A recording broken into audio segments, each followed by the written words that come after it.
Om Jnanatamandasya Jnananjana Shalakaya Chakshurunmilitam Yena Tasmai Shri Gurave Namaha Shri Chaitanya Manobishtam Sthapitam Yena Bhutale Swayam Rupa Kadamahyam Dadati Swapadantikam Vandeham Shri Guru Shri Yuta Padakamalam Shri Gurun Vaishnavamscha Shri Rupam Sagrajatam Sagana Raghunathanvitam Tam Sajivam Sadvaitam Savadutam Parijana Sahitam Krishna Chaitanya Devam Shri Radha Krishna Padan Sagana Lalita Shri Vishakhanvitamscha He Krishna Karuna Sindhu Dinabandho Jagatpate Gopesha Gopika Kanta Radha Kanta Namostate Tapta Kanchana Gaurangi Radhe Vrindavaneshwari Vrishabhanu Sute Devi Pranamami Haripriye Vansha Kalpatarubhyascha Kripa Sindhubhya Vacha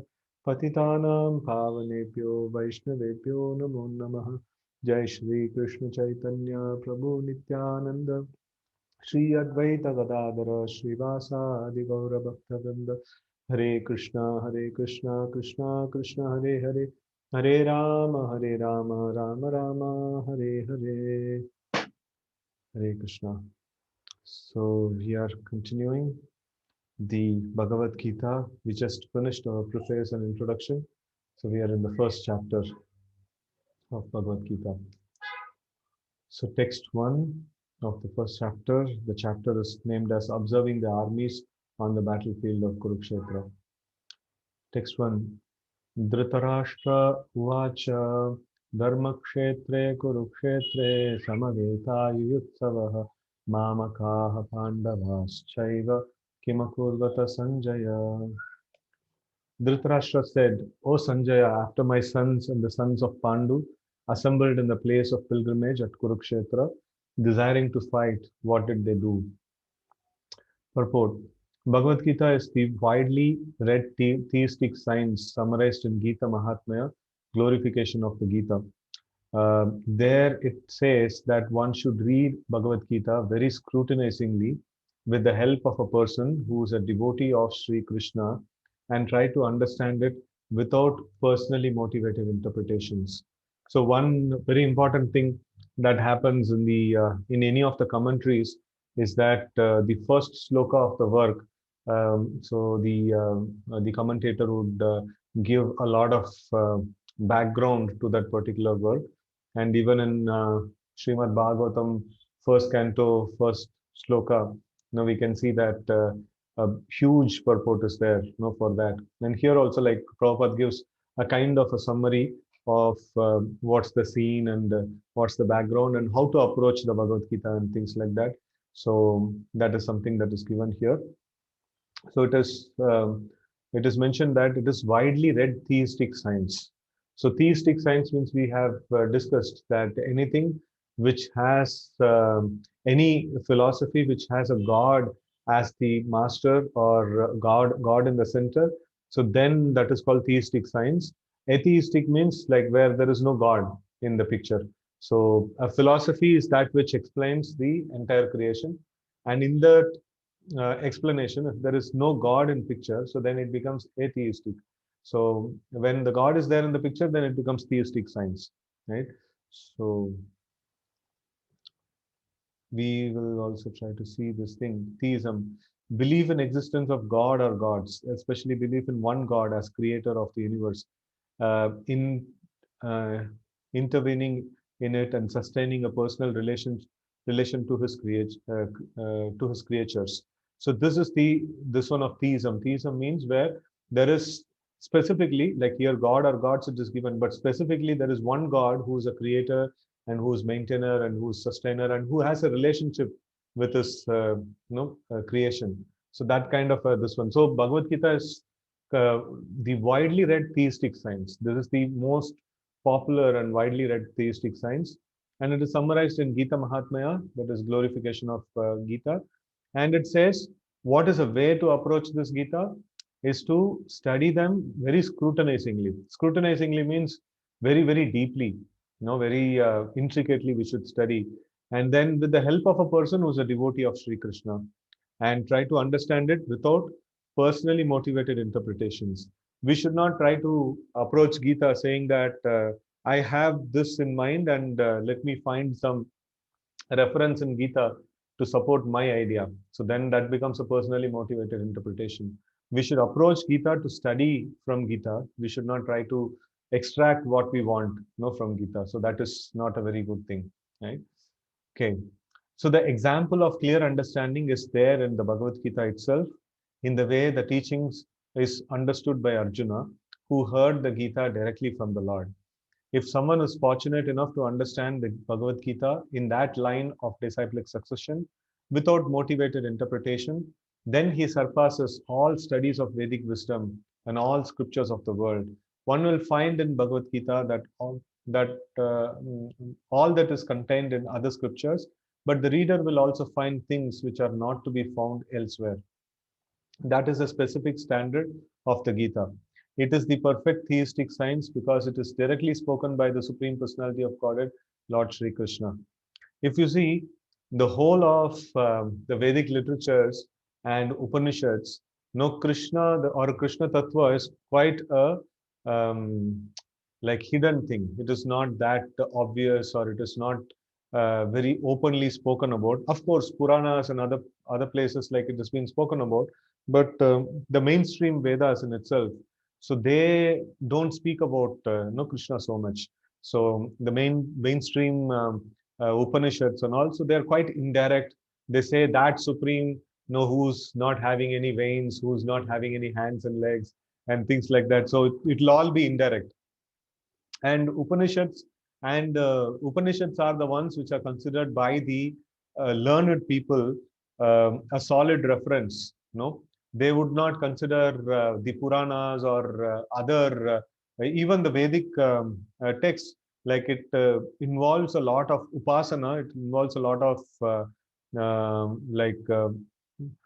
means a lot of glorification of many demigods, and many things are there in that Vedic this one. So people would generally get attracted. The intellectual class of people would generally get attracted to the Upanishads. That is considered to be a very high class kind of in the scriptures in the by the intellectuals. So by the jnanis and by the intellectuals, and we see amongst the Upanishads, Bhagavad Gita is one of them, and it is like it's considered to be the Sarva Upanishado Gavo Dogda Gopala Nandana. So it is like considered to be the summation of all the Upanishads. And here, no, it is Krishna, and Krishna's devotional service is very, very clearly established. So in one of our sessions, one very senior devotee had come, and he had written kind of a commentary on Srila Prabhupada's commentary. So there, like one of us were asking this question that, there are many people, they talk about karma yoga, jnana yoga, and different yogas, and they say that Bhagavad Gita is talking about it and things like that. So then he was telling that the main principle or the main subject of Gita, even if we don't take any commentaries, the main slokas, the mainstream slokas in itself, if we take, so people will easily be able to understand that it is a bhakti yoga literature. Like even up till the end of Bhagavad Gita, Krishna is mentioning bhaktyamam abhijanati yava anyascha tatvatah. So he says that it's very, very clear. Krishna is putting bhakti over all others kind of the yogas that has been mentioned. So in this way, like this Bhagavad Gita is a perfect theistic science. Why it is perfect theistic science? Because it is directly spoken by the Lord himself, right? So it is very, very perfect theistic science. Okay, let's continue. The topics discussed by Dhritarashtra and Sanjaya, as described in the Mahabharata, form the basic principle for this great philosophy. It is understood that this philosophy evolved on the battlefield of Kurukshetra, which is a sacred place of pilgrimage from the immemorial time of the Vedic age. It was spoken by the Lord when he was present personally on this planet for the guidance of mankind. And so Dhritarashtra and Sanjaya, they were having this discussion, and that is going to like reveal this whole philosophy. Basically, Dhritarashtra was asking what's happening on the battlefield, and then Sanjaya was relating to him. And this, towards the end of Bhagavad Gita, we will see that Sanjaya gives this credit to Vyasadev. Because of the mercy of Vyasadev, I am able to envision what's happening in the battlefield, right? So in that way, he has got the power to see, and he is able to relate what's happening over there. Okay, and then we see that this is evolved in the battlefield, and when Arjuna was in deep depression and things like that. So we have a lot of motivational talks, and here we see Krishna's motivational talk, and he just gives this motivational talk. It is mentioned that 45 minutes or 1 hour or something like that, and the person who was deeply into depression was like got into action, full fledged. Right, so this is the best ever motivational talk ever anybody had given. So that's the amazing aspect of Bhagavad Gita, and we see that this is a great knowledge that is given by the Lord, and when He personally came to visit this planet, and that's for the benefit of all of us. And next paragraph, the word Dharmakshetre, a place where religious rituals are performed, is significant because on the because on the battlefield of Kurukshetra, the Supreme Personality of Godhead was present on the side of Arjuna. Dhritarashtra, the father of Kurus, was highly doubtful about the possibility of his son's ultimate victory. In his doubt, he inquired from his secretary Sanjaya, what did they do? Right? So somebody may say that, it's like you went to the hotel, what did you do?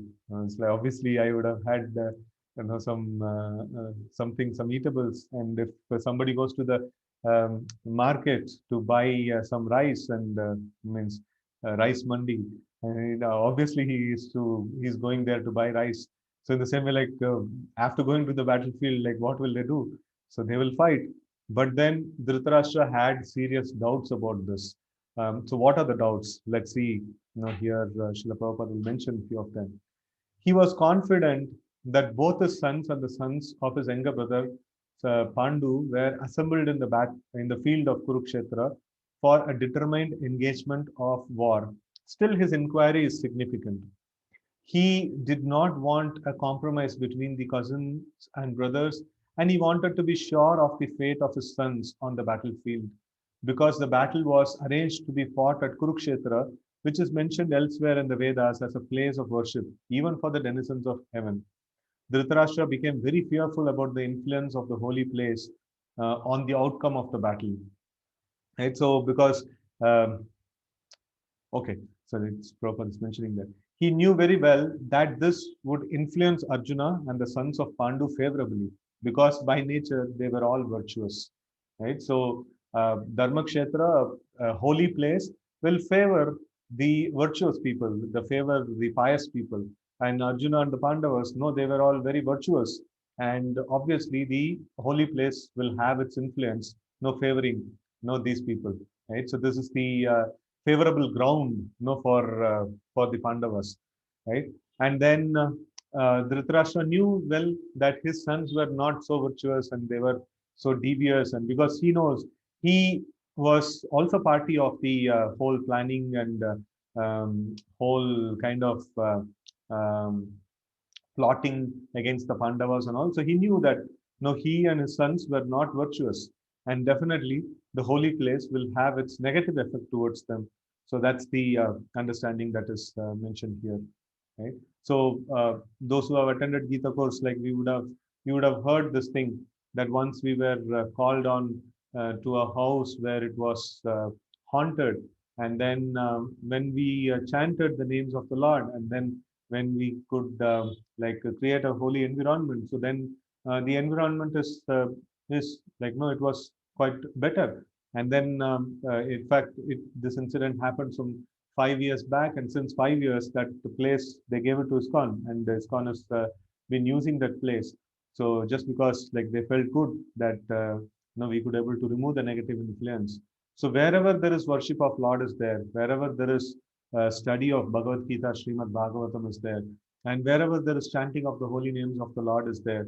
So there no negative energy can enter inside, right? So it is very important to have a virtuous kind of an behavior for ourselves by engaging in all the devotional aspects, and also to make our own homes as Dharmakshetra. So our own homes as a place of like a place of piety, where Lord is worshipped, where the chanting of the names of Lord is going on, and things like that, right? So there is a question, Kurukshetra is called as Dharmakshetra. Like Prabhupada mentions that elsewhere in the Vedas, it is known as a place of worship.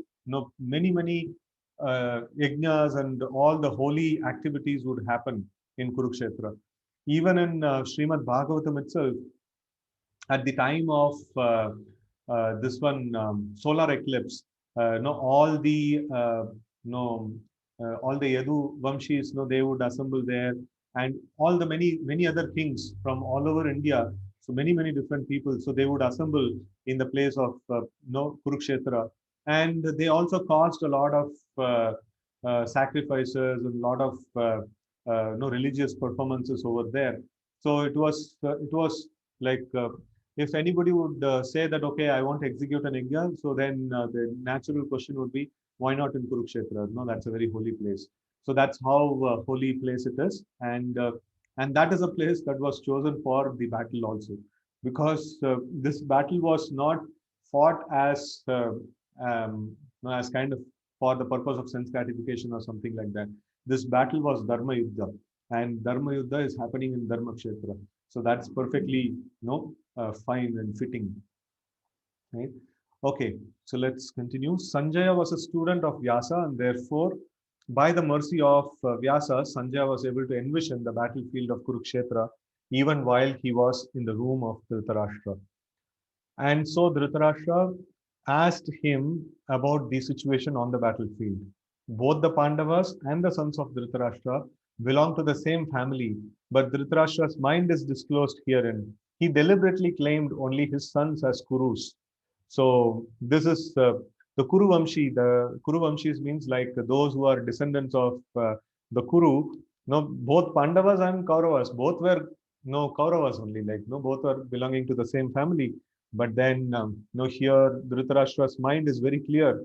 No, my sons are Kurus, and no, not the Pandu's sons. No, they should not be included in the family lineage. In fact, they should be finished, right? So, and he separated the sons of Pandu from the family heritage. One can thus understand the specific position of Dhritarashtra in his relationship with his nephews, the sons of Pandu.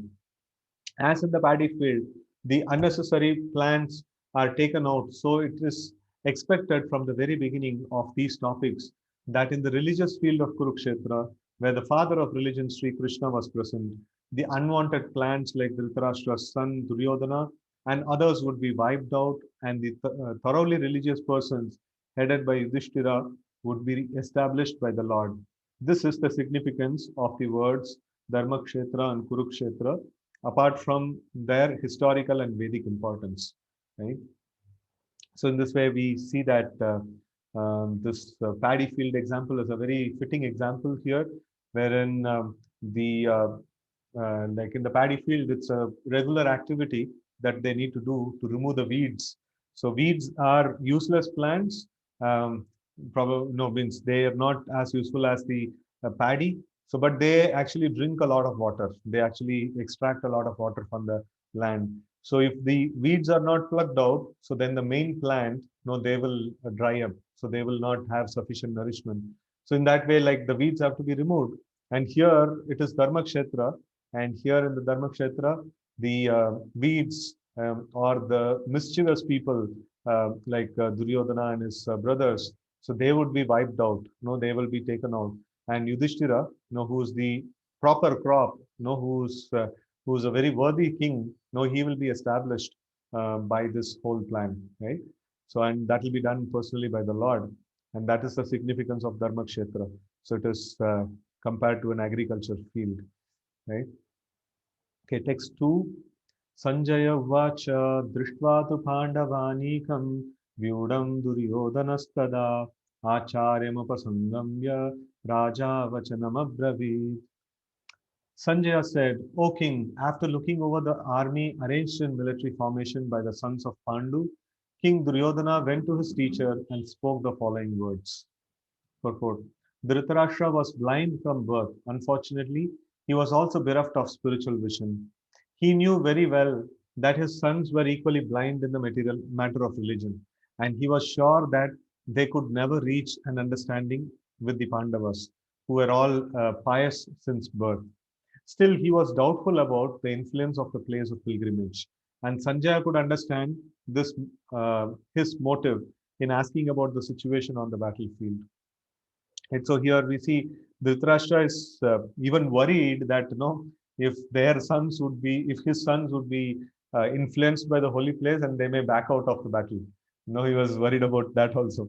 No, and then he is inquiring, very very anxious that the battle should not stop, and at the same time his son should win. And at the same time, he knows that Krishna is Supreme Lord and he is present in the opposite side. So it is like very, very difficult puzzle to solve. It is like he's following the Adharma, and definitely Adharma has to be punished. But then there is a hope against the hope. Maybe Adharma will win. Maybe like we will survive. And that's the point of anxiety. Why the people in the material world have to be in anxiety? Because they are all in such fix, because there is things are not clear. They are for sure. It is a short formula for a misery or a problem, and then still they anticipate some good solution to come out. So it is not possible. So only if we take shelter of Krishna, so then the equation becomes complete and the equation is proper. So here we see that Dhritarashtra, it is not that he didn't know, he knew it very well. And in fact, in the Bhagavatam, we study that Krishna sent Akrura to Dhritarashtra, and then he inquired, and then like Krishna knew that these things are happening, so he sent Akrura to stop the whole thing. And Akrura went and advised Dhritarashtra that you see, like what you're doing is wrong, and no, Krishna is present in this planet now. He is a supreme Lord, and he will take action on you. All those things he tells. So, and then Dhritarashtra says, no, I understand everything, but then what to do? I'm very much attached to my sons. So it is like knowingly getting into problem. So knowingly getting into all sort of complications. No, that's the aspect of a person who's like what to say, um, materialistic people. Sometimes when they understand this philosophy, even then they say that no, I know that all these things is wrong, I know that no, this I should not do, but still what to do, I'm attached to it. Like I'm not a great devotee anyways, like no, how can you expect me to do something really wonderful and things like that. So I am an ordinary person, so I'll do this and things like that. So they know that it is going to be cause of suffering. They know that no, it is not the right thing to do. Still knowing everything properly, they get into it, right? So Dhritarashtra is a person of that sort. He knew it very well. It is a problem. It is definitely a short problem, and he walks into it. It's like that's why he's in too much of anxiety. No, too much of anxiety over there. Okay, so Sanjay wanted, therefore, to encourage the despondent king and thus assured him that his sons were not going to make any sort of compromise under the influence of the holy place.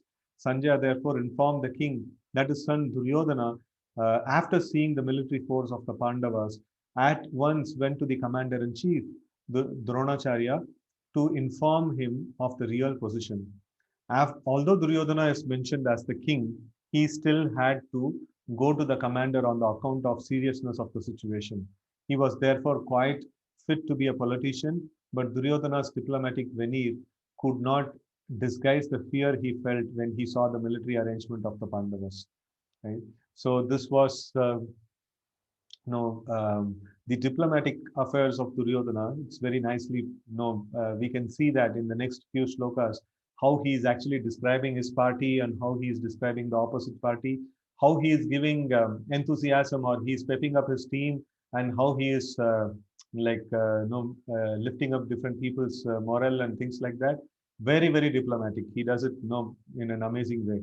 So Duryodhana was a very intelligent person and very diplomatic person, right? So he's perfect manager, for for adjusting things, right? So, but then he was definitely, there is a fear. So they thought that the Pandavas will not be able to organize a huge army and things like that. In fact, there was so much of diplomacy that was played. Even one portion of the Pandavas army were diverted into the like Kaurava army. So like they did many tricks, like in terms of cheating the Pandavas. But then Pandavas, they were completely dependent on the Lord. They did whatever is legally and legitimately to be done. So they did everything, and still they could able to manage 7 Akshonis of Sena, and the Kauravas were having 11 Akshonis of Sena. So they had more Sena, they had more military force, but still there is fear. And so if we don't have Krishna consciousness, how much ever material arrangements we may make, how much ever intelligently and trickily, we can do things, we cannot be peaceful, right? So peace and like that kind of a peaceful situation actually comes. Krishna explains in the 5th chapter of Bhagavad Gita, Bhoktaram Ignatapasham Sarvaloka Maheshwaram Suhrudam Sarvabhutanam Nyatva Mam Shanti Mirchati. So only when we understand the Supreme Lord is our dear friend and He is the enjoyer of everything and He is the proprietor of everything, that is when we will get the peace that we are looking for. It is not by having more material strength, by arranging things expertly in the material domain, we will be able to attain success. No, Krishna is the root cause of success, and Pandavas had that, and they were not having any fear. No, even we will see in terms of while blowing the Shankha, that time also we will see that when the Kauravas side, conchs are blown, the Pandavas were not fearful. But then when Pandavas side conches were blown, then the Kauravas' hearts actually get shattered. So that's the position, that's the effect. We can see that the Duryodhana and the party, so they were not dharmic, because they were not dharmic, they were always prone to anxiety. They are always prone to a lot of problems. Text 3, Pashyaitham Panduputranam Acharya Mahatim Chamum Vyudham Drupada Putrena Tavasrishena Dhimata. O my teacher, behold the great army of the sons of Pandu, so expertly arranged by your intelligent disciple, the son of Drupada.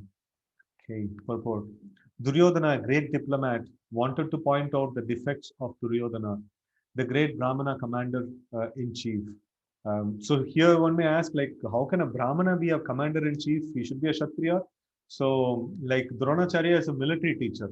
So, like various kinds of teachers, all kinds of teachers are the Brahmanas would be the teachers of various subjects, and Dronacharya is a military teacher. No, he is a Brahmana, but then he is a teaching.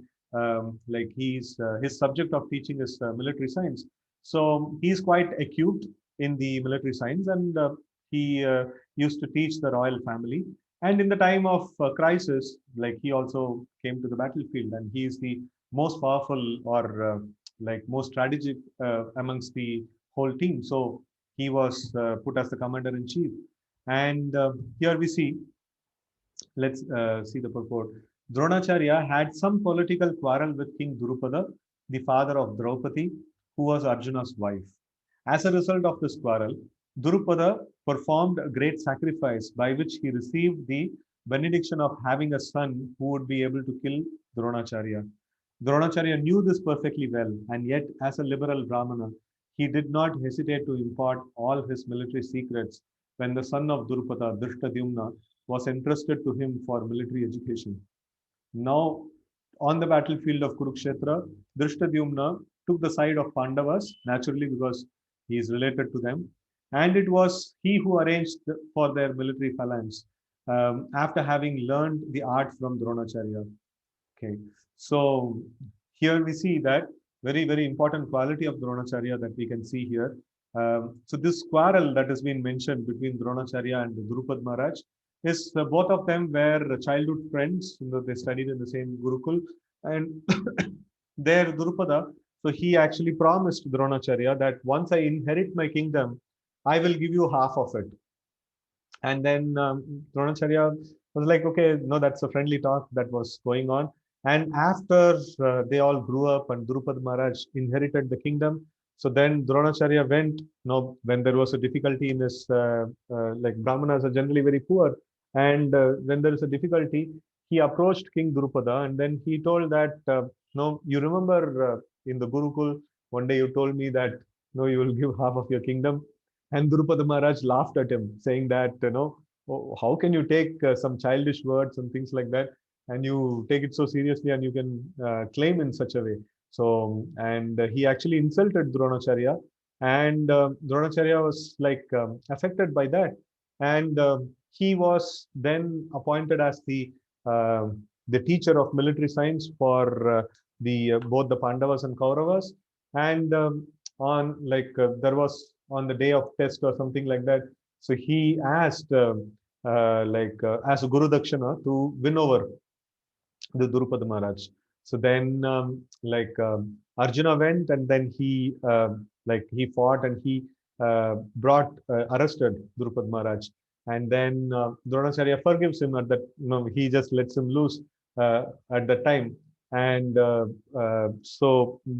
Drupad Maharaj gets very very affected by that, and he performs a sacrifice, and he begets a son who will kill Dronacharya. Now this is how the political intricacies goes, right? So he is doing all this thing, and then this son, who's to be killed, no, who's to kill Dronacharya, he goes for military science education, and he's interested with Dronacharya himself. And this is the liberal nature of a Brahmana. He knows that this person is going to kill me in future, and he gives him military education, right? So it is the principle followed over there is, if somebody comes and asks for something, and if it is a legitimate ask, so we cannot say no to it, no. Especially a Brahmana cannot say no to it. And here this Drupada's son Drishtadyumna, he came for no military education, and he begged the education from his spiritual master, from his master. And then no, Dronacharya is perfectly capable of educating, and he agreed to the proposal. So this is the Vedic culture. So they were not seeing the result, they were only seeing the cause. So result is what? No, Drishtadyumna will kill Drupada. Sorry, Drishtadyumna will kill Dronacharya. So, but then that has to happen anyways. So why should I step out of my duty, just for like saving myself? So anyway, that's going to happen. So this is how the Brahmanas function. No, they were very very clear in their way they function. Okay, so now we will see.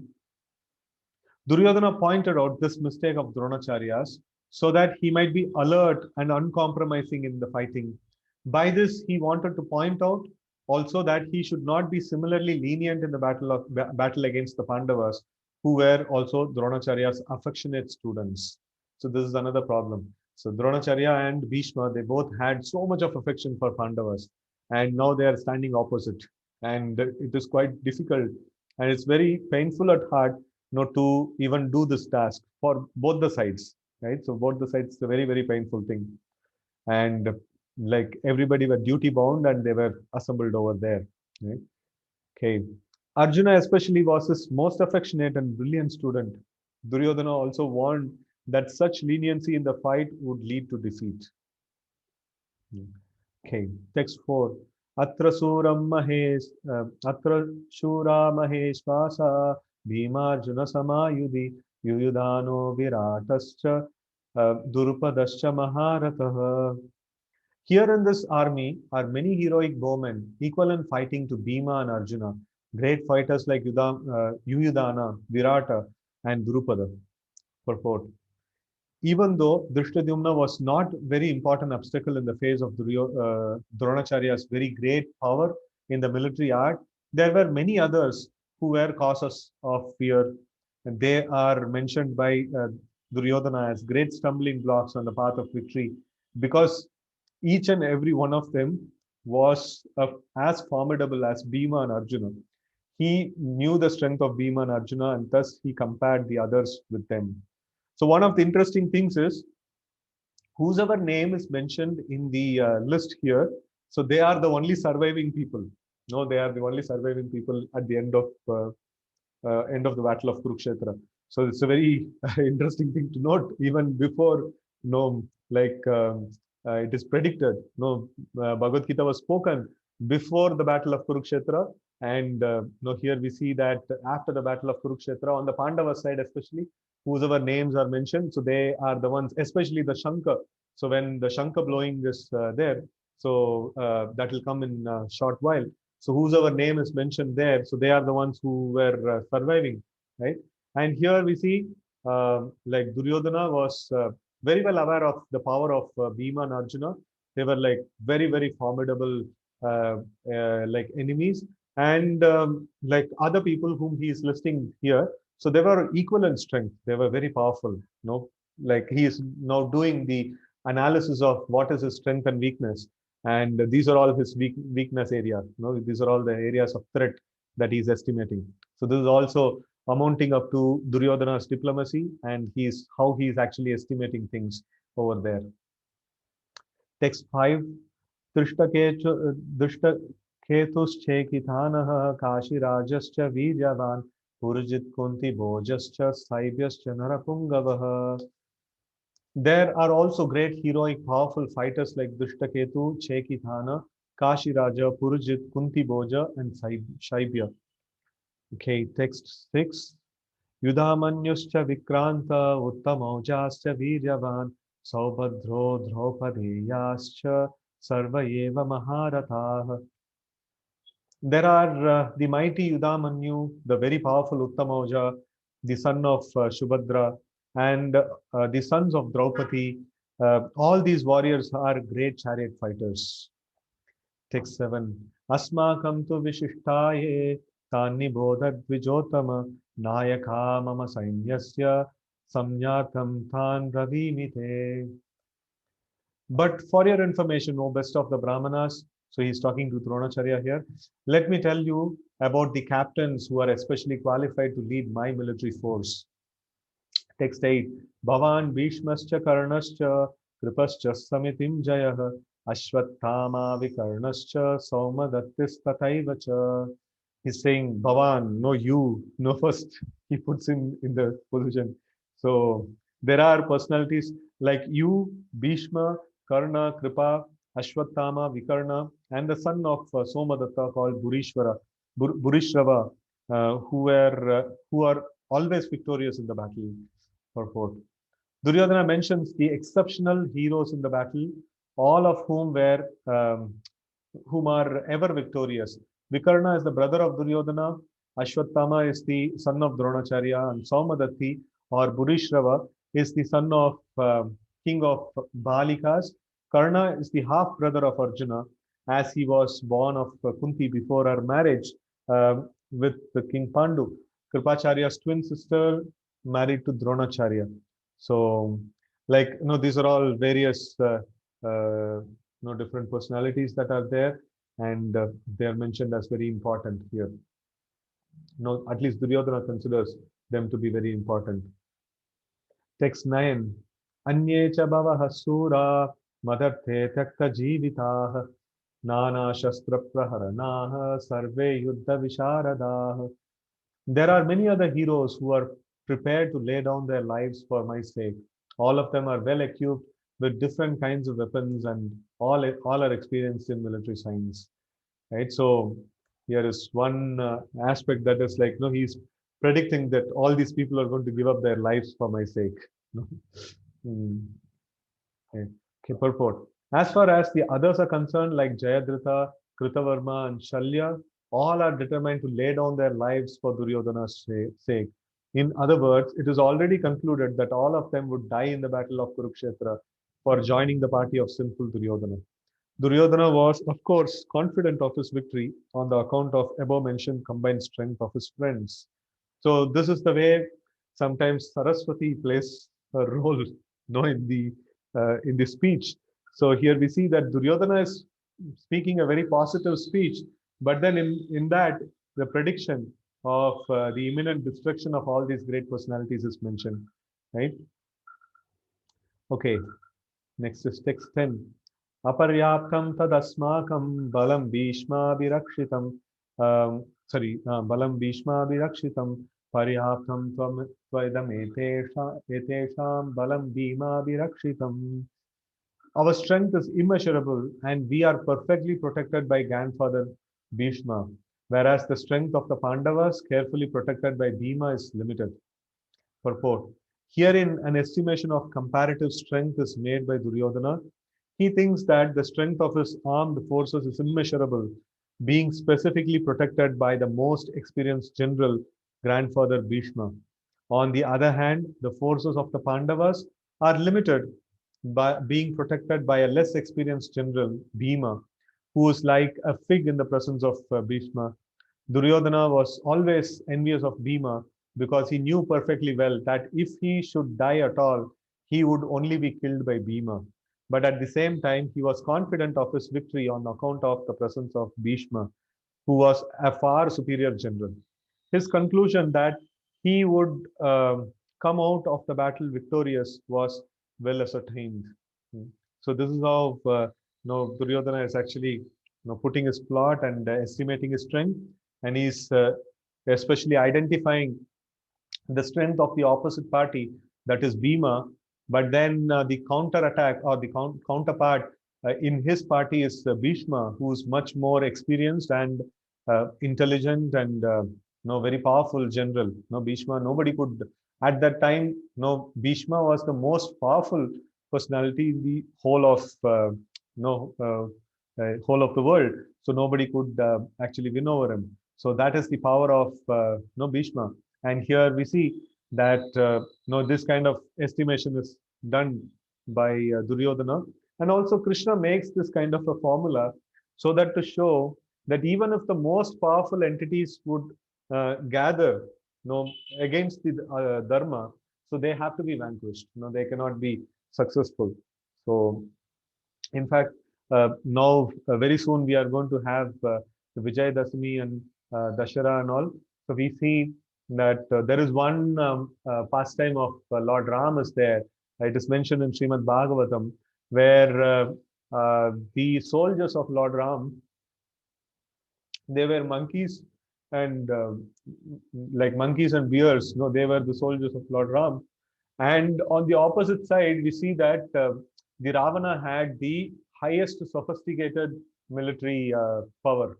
He had all kinds of weapons and archery and so many kinds of missiles and things like that. And on the um, on the side of Lord Ram, so all these monkeys and all these people, so they could only uproot trees or throw stones and things like that. So this was not at all a match for Ravana's army. So, but then, but then we see that the army of Lord Ram actually came out victorious. So this shows the power in itself is not sufficient. No one has to be backed up with the Daivi Shakti. No one has to be backed up with the divine energy or divine potency.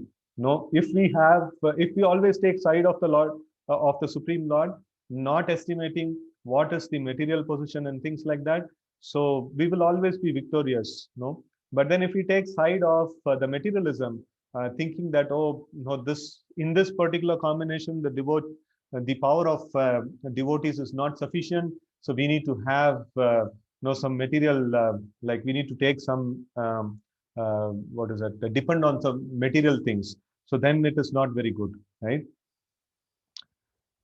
Okay, so did Duryodhana knew he had false confidence? Nowhere he is expressing about his strengths. It is all about others. No, he was expressing about his strengths, like he was telling that Bhavan Bhishmascha Karnascha Kripascha Samitim Jaya and all those things, right? So, and then he was estimating the opposite side. 3, 4 slokas were there, and then here these two slokas, sloka number 8 and 9, where Duryodhana is showing, his this one, Bhavan, like that is Dronacharya, then Bhishma, Karna, Kripa, and Ashwatthama, Vikarna, Saumaditra. So many people he is listing down. And then he's telling, and a summary, like, how much I will tell, like, Anyecha Bhavaha Sura. There are many other people are there, many other Sura, many other very powerful people are there. madarte takta jivitaha. So like no, they are ready to do anything and everything for me. Nana shastra praharanaha. No, they have very powerful weapons and no sarve yuddha visharada.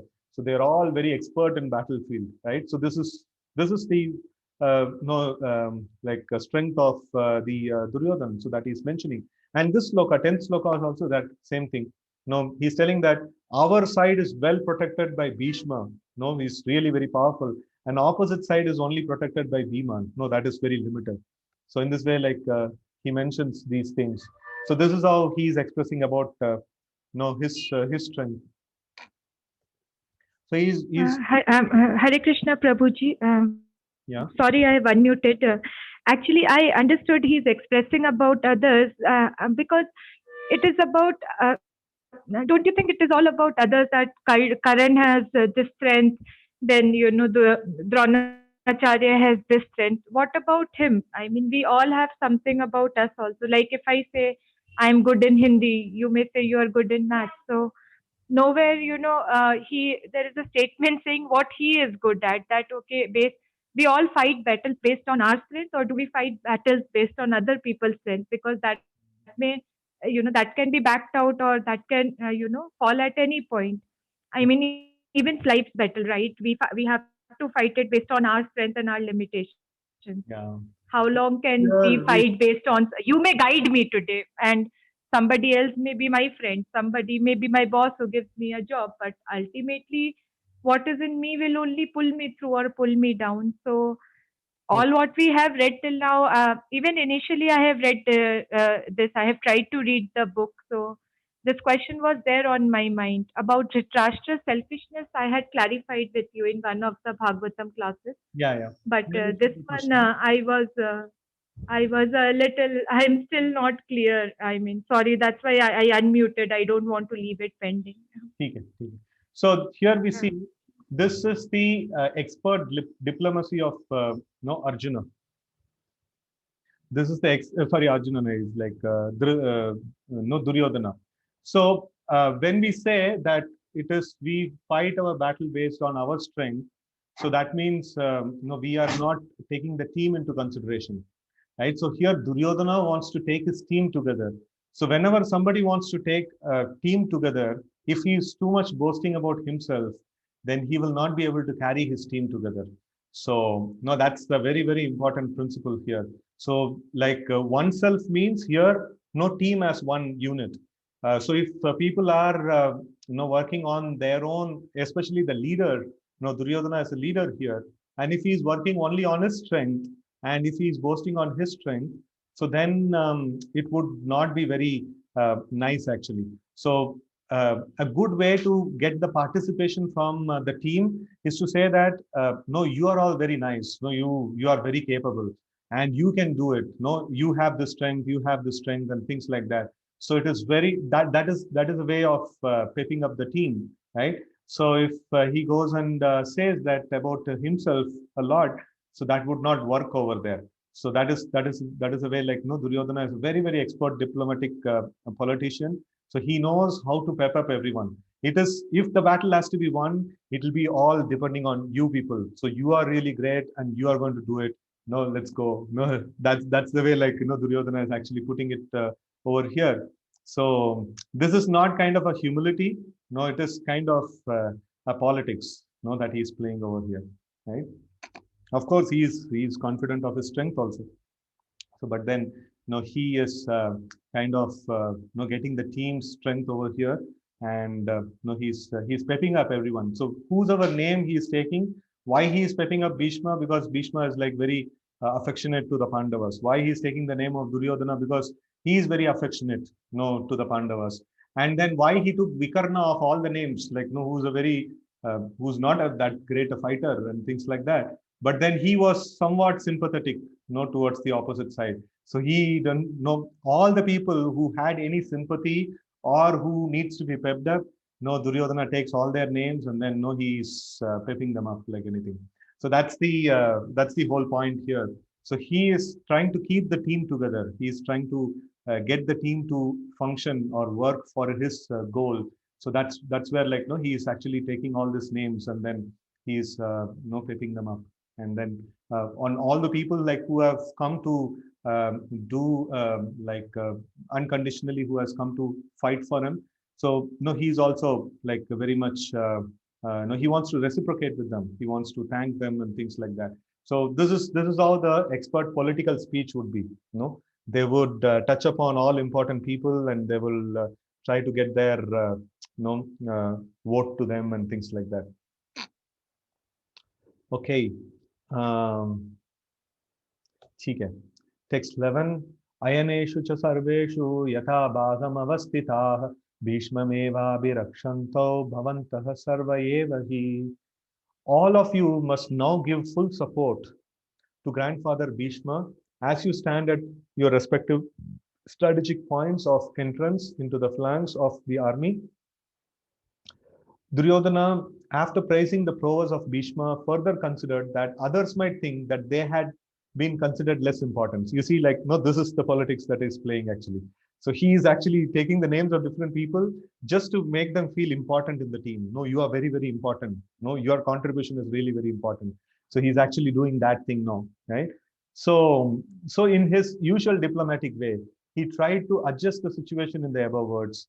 He emphasized that Bhishma Dev was undoubtedly the greatest hero, but he was an old man. So everyone must especially think of his protection from all sides.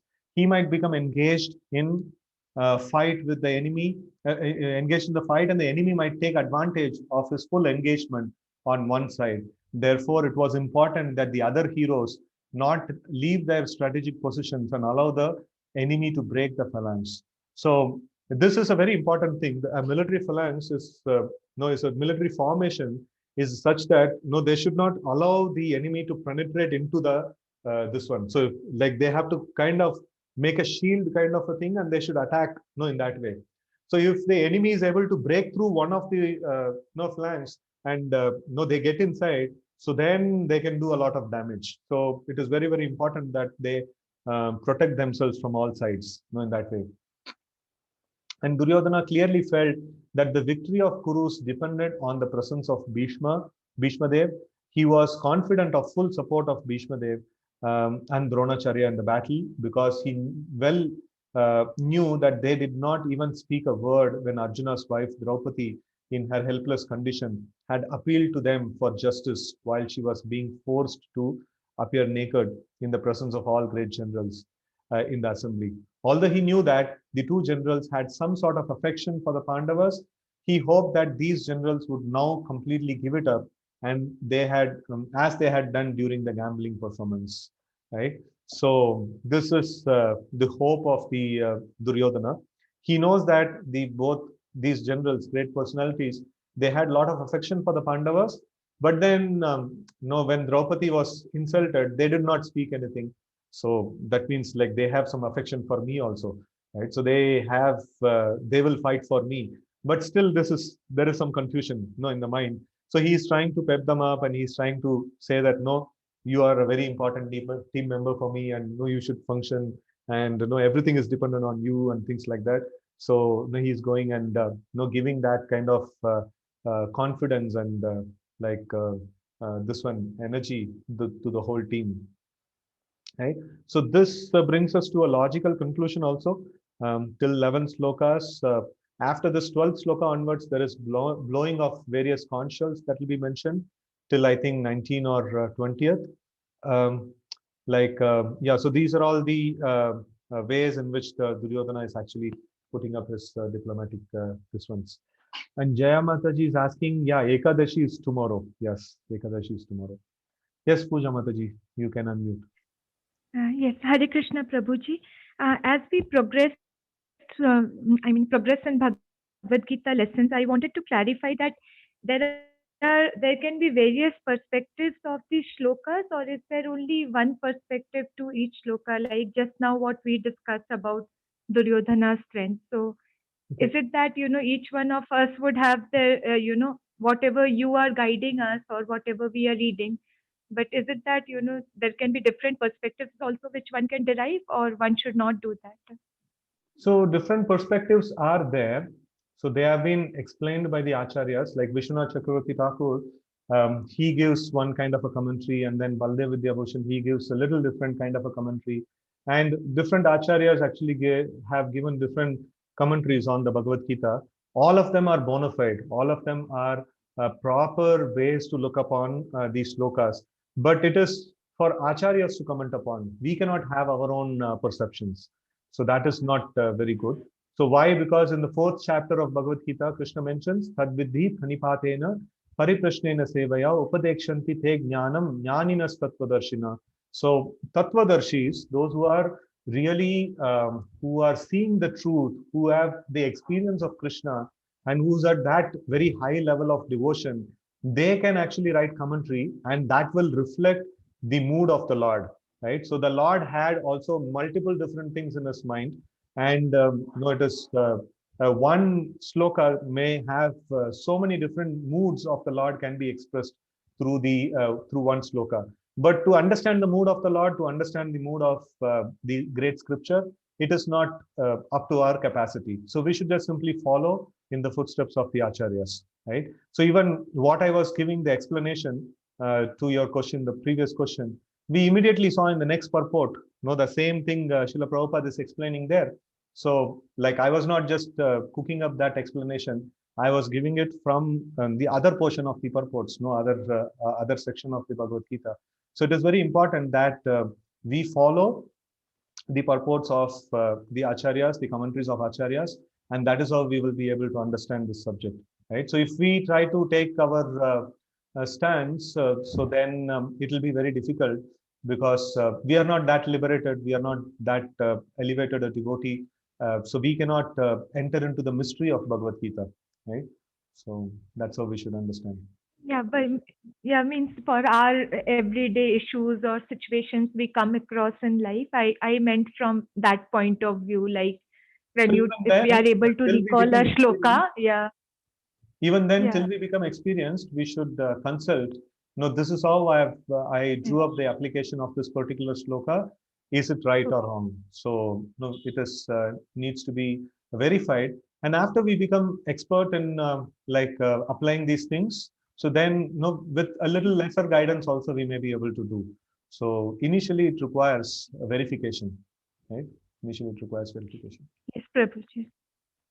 Okay. Hare Krishna. So, like tomorrow is Ekadashi, like devotees can chant extra rounds.